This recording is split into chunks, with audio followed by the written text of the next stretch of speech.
Une question intéressante à laquelle je m'empresse de répondre. Y a-t-il une différence d'âge à respecter entre un homme et une femme adulte pour s'aimer et se marier avec ou sans la possibilité de procréer?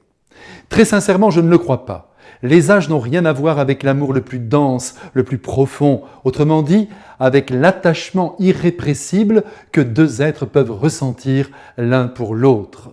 Certes, un tourtereau qui aime une tourterelle, autant dire deux jeunesses qui s'attirent, qui se plaisent et qui s'unissent avec leur corps tout neuf, c'est magnifique. Mais ce n'est pas là l'assurance que ces couples tiendront sur le temps. Bien sûr, quand deux personnes ont le même âge, ils savent qu'ils vont faire route ensemble sur 3 ou 4 ou 5 dizaines d'années et c'est encourageant et c'est beau. Mais encore une fois, rien ne garantit que le lien atteindra sa perfection. Vous l'aurez remarqué avec moi, jamais aujourd'hui les êtres ne se sont autant choisis et jamais ils ne se sont autant trompés. Ah la beauté, ah la chair fraîche. Attention, tout ne se joue pas là, vous le savez bien. Deux êtres beaux comme des dieux peuvent s'attirer et ils ne manquent pas de le faire et tant mieux, mais qui ne le sait, le bonheur ne passe pas uniquement par là. Aussi, l'amour peut naître entre deux personnes d'âge différents. Les personnalités peuvent s'attirer et souhaiter s'unir pour toujours.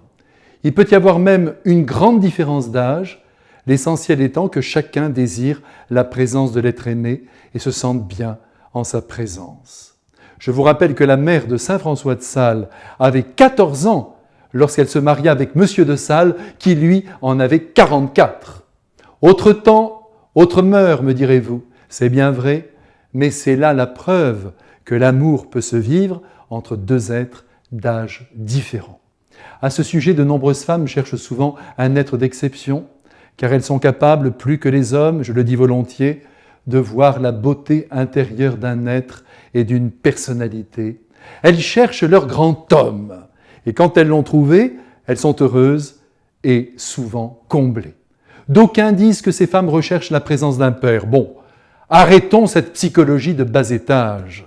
Respectons les personnes dans leurs désirs et dans leurs choix. Et si la différence d'âge est inversée, c'est-à-dire si la femme est plus âgée que l'homme, le lien est aussi possible. Et j'ai déjà croisé dans ma vie de prêtre de beaux exemples de ce type de lien. Et oui, l'amour ne connaît et ne doit connaître aucune mesure et aucune limite.